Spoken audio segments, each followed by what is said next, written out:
आज आहे ना मुलगी बोलली की मम्मी आज काहीतरी गोड बनव ना.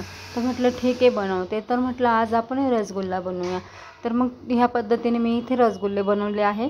तर मैत्रिणींनी याची रेसिपी आहे ना मी तुम्हाला सांगते. रसगुल्ले खूप छान झालेले आहे. इथे मी आहे ना 1 लिटर आहे ना दूध घेतलेलं आहे. दूध आहे ना आपलं नेहमी असतं ना तेच घेतलेलं आहे. दूध घेतलेलं आहे आणि ते आहे ना गॅसवर आहे ना गरम करायला ठेवायचं आहे. इथे पाहू शकता तुम्ही दूध गरम झालेलं आहे. तर त्याच्यात आहे ना मी अर्ध लिंबू आहे ना पिळणार आहे. लिंबाचे आहे ना पूर्ण बिया वगैरे काढून घेतलेला आहे.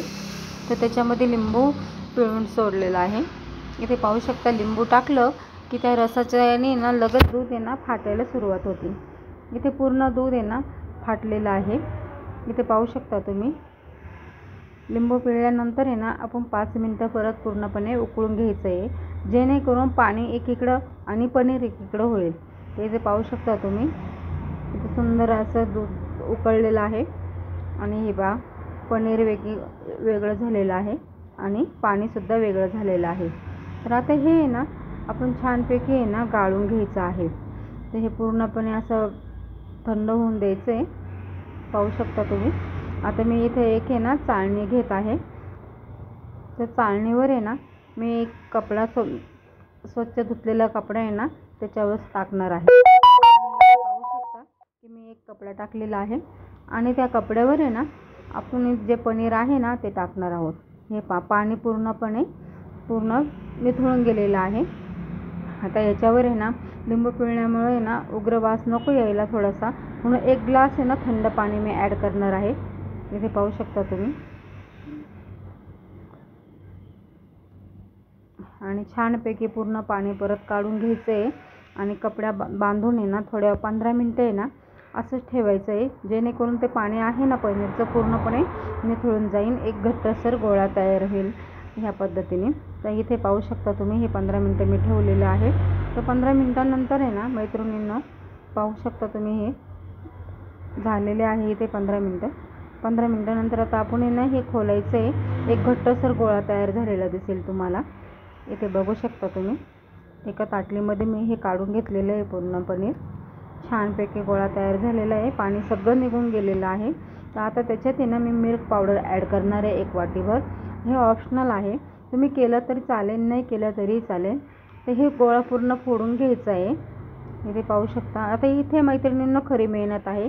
जे पनीर आहे ना ते खूप मळायला 5 ते 6 मिनटं लागतात, पण म्हणतात ना मेहनतीचा फल मिठा होत आहे. ह्या पद्धतीने आहे ना आपण हे ना छानपैकी त्याच्यात मी आता मिक्स केलेले आहे मिल्क पावडर आणि एक गोळा तयार करून घेणार आहे. 5 ते 6 मिनटं आहे ना एकजीव होण्यासाठी आहे ना छान मळून घ्यायचं आहे. तुम्ही इथे पाहू शकता. इथं मेहनत लागते हा मैत्रिणींनो खरी. आता इथे पाहू शकता तुम्ही छानपैकी 5 ते 6 मिनटं झालेले. एक गोळा आपला तयार झालेला आहे.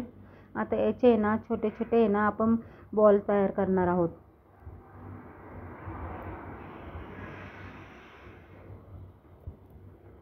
इथे पाहू शकता तुम्ही छोटे छोटे बॉल तयार होत आहे.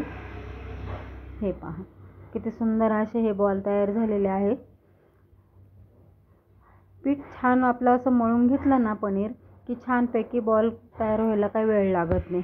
आता ह्या पद्धतीने आपण आहे ना सर्व बॉल आहे ना तयार करून घेणार आहोत.